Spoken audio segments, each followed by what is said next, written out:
David here with Figboot on Pens, back again with another fountain pen review.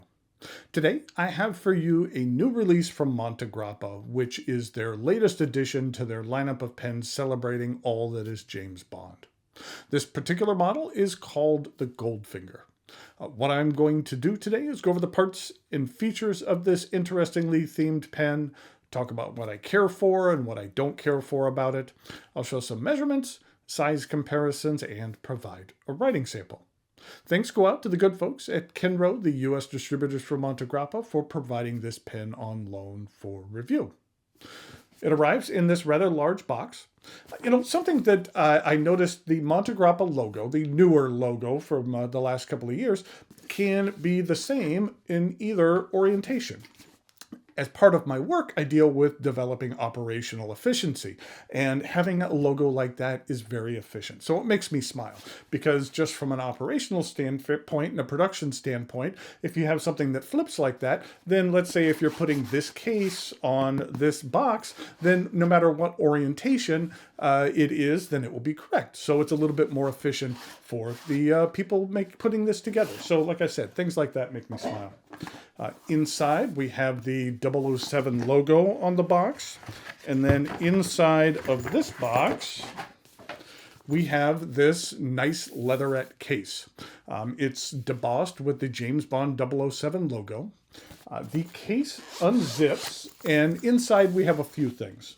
There's a warranty card, as well as a Goldfinger themed dot grid notebook. Then on the right-hand side is a slot for the felt pen pouch. It might have been nice to have a bit more information in here about the inspiration behind this pen, which is the 1964 film Goldfinger, which is the third installment of the James Bond series starring Sean Connery and based on the Ian Fleming novel of the same name. It tells the story of a gold magnate named, appropriately enough, Arik Goldfinger. With a name like Goldfinger, what other business are you going to get into? It reminds me of a time when I met a real estate agent who had the first name of Mercedes, but she drove a BMW. Nothing against BMWs, but when your name is Mercedes and you can afford a car in that price range, then I think you're pretty much obligated to purchasing a Mercedes.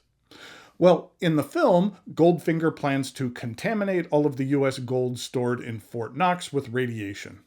In one famous scene, after a tryst with an employee of Goldfinger, Bond awakes to find the woman dead, covered in gold paint. It's explained that she died of skin suffocation, but that's not a real thing. We don't breathe through our skin, so that's a bit of a silly plot point. There's a few other silly plot points as well, but movies were a bit different back in the early 60s. And this is not an edition of Figboot on film, so let's get back to the fountain pen. Inside the felt sleeve, we have the pen. The pen is made from metal, brass, and anodized aluminum, with the trim being brass and stainless steel. The majority of the features of this pen are inspired by a pistol. Now, the pistol which is most closely associated with James Bond is the Walther PPK, which is a rather small gun. Fleming didn't want a gun which was too bulky and cumbersome for his nimble spy, so he picked one that was known for its small and sleek appearance, but also known for its accuracy and precision. Okay, let's take a look at the parts and features of this pen, which I feel are extremely unique, beginning with the top of the cap. You can see here there is a hole. That is because the top of the cap contains something special, which is a tribute to a sequence seen in every Bond film. Each film has a gun barrel sequence where Bond walks into frame inside of a circle, the barrel of a gun, and fires a bullet towards the camera. Then blood makes its way down the screen. Here are some examples from a few different films.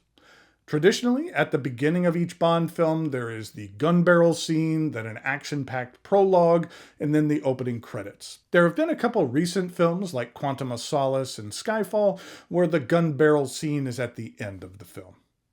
The rifled alloy insert is a bit tough to see here, but you can get the gist of it. I will give them credit. That's one of the more unique and creative elements I've seen incorporated into a fountain pen. Now, in regard to the rest of the pen, most of it relates to different parts of the Walther PPK. We have the grooved clip. I think it looks pretty sharp. It is hinged, but the tension is rather strong. It's rather difficult to use the clip on its own without pinching it a bit to extend it from the cap. The cap itself does resemble the barrel of a pistol with the rounded top and bottom and squared off sides. On either side, near the end of the cap, is an area of knurling. I find this helpful because that's where I naturally grip the pen when uncapping, so having that knurling there serves a practical purpose as well as provides an interesting tactile element to the pen. At the end of the cap, it is engraved with the Montegrappa name. On the back side of the cap is the limited edition number of this pen. There are 707 of these being produced. Then there is a medium-sized step down from the cap to the barrel. Directly beneath that transition, the barrel is debossed with the 007 logo. In regard to the 007 moniker, in the world of Bond, 00 is a field agent who holds a license to kill at their discretion during field operations. In the Fleming books, there's very little talk of any other 00 agents. Other agents show up a bit more in the films, but it's believed that he was the 7th such agent, hence the name.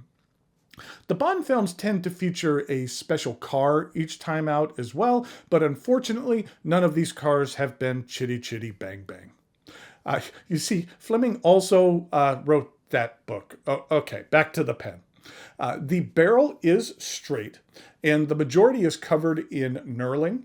I've always liked knurling on metal pens, so this barrel certainly works for me. At the end of the barrel, it tapers down slightly, and at the very end, it is adorned with the Montegrappa logo. The cap twists off with 1.5 rotations, and underneath we have a number 6 14-karat gold nib. The nib is engraved with the 007 logo as well as Montegrappa. It is available in extra fine, fine, medium, broad, as well as a 1.1 stub. And here's a look at the plastic feed. The section on this pen simply angles up. It does have a minuscule curve to it, but I wouldn't describe it as overly concave. There's no flare at the end as well. And then it transitions into the metal threads and the remainder of the barrel. The section is a bit on the short side. I wish it was just slightly longer. With it being rather short, I do find my grip spilling over to the threads. While I don't find them to be sharp, I would prefer them to be just a little bit further back so they aren't as much of an active participant in my grip. I don't mind the knurling rubbing up against my hand. I don't find the knurling to feel sharp, which is a good thing. If it was sharp, it would almost be like a sawing action on the inside of your palm. So I'm glad it doesn't do that. The pen is plenty long enough to use unposted. While you can kind of get the cap to post, I get the feeling it really wasn't designed to do so, so this pen is best used unposted. This is a cartridge converter pen. It comes with 2 standard international cartridges and a converter is provided. The Montegrappa 007 Goldfinger can be found at a large number of retailers and sells for right around $1,150. There's also a rollerball version of this pen, which sells for about $600. As I mentioned previously, this is a limited edition with 707 units available, and I believe that's 707 units of each, meaning 707 of the fountain pen as well as the ballpoint. If you are a fan of the James Bond world, then this is a pretty neat offering. There's some things I really like about it. I really like that the pen has a theme with many elements, but isn't overt and in your face in regard to the implementation of that theme. And again, I think the end of the cap is very, very cool. While I do enjoy Bond films, I'm really not a gun person, so the subtleness of the firearm elements make this pen a little bit more attractive to me.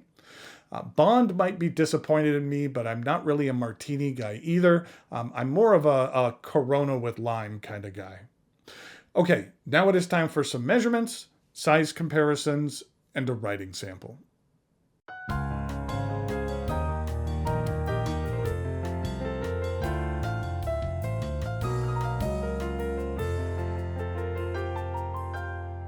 Here we go with some size comparisons for the Montegrappa 007 Goldfinger. Wanted to show you, especially again, the rifling in here so you can get a good look. Sometimes you can get a good look at that rifling in there. But it's a really cool feature. And it does look like you're looking down the sights of a gun there. But in regard to some size comparisons, here it is with a Pelican M1000. Here it is with a Visconti Homo sapiens. And here it is with a Pilot Custom Arushi. In regard to some other size comparisons, here it is with a Momento Zero Grande. That's in the Jonathan Brooks PM1 material. Next up, we have my Montegrappa pen, which is the Montegrappa Aurora Borealis. I still have a couple of these available. If you're interested in these, you can go to my website at figboot.com. But I was really proud with the way this turned out. It has my logo here on the back. This resin was made by Tim Crow, and the green actually glows in the dark as well.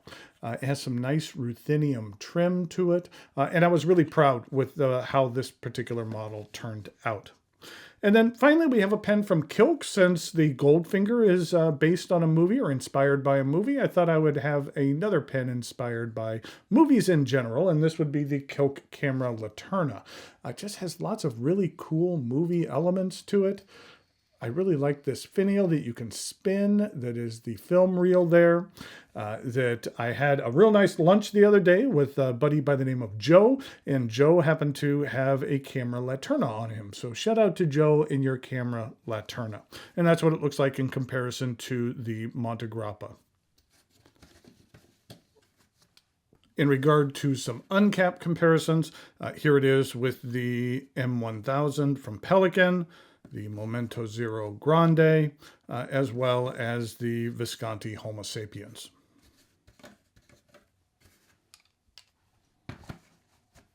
Here we go with the writing sample for the Montegrappa.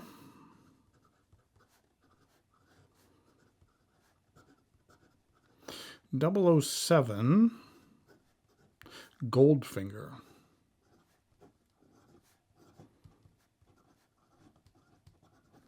I'm not a huge fan of gold inks, and so I thought I would use a nice vibrant orange ink, and this is one of my favorites, which is Mont Blanc Lucky Orange.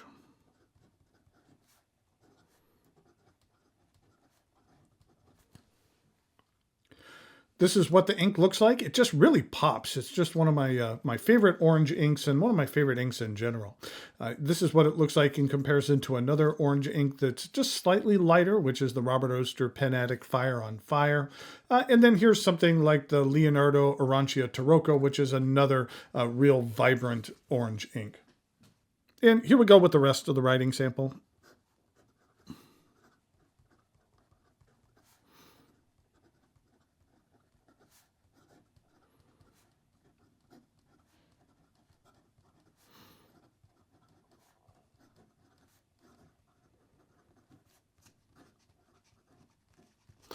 This gold nib is very pleasant to use. It does have a bit of flex to it. You can push some out of it a little bit. I don't want to push it too hard, but it's fairly smooth with a decent amount of feedback. I'd say the ink flow is on the medium side in regard to reverse writing.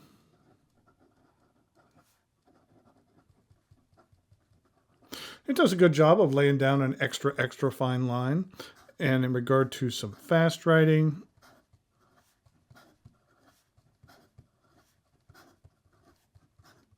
the feed keeps up very well. So there we have the Montegrappa 007 Goldfinger.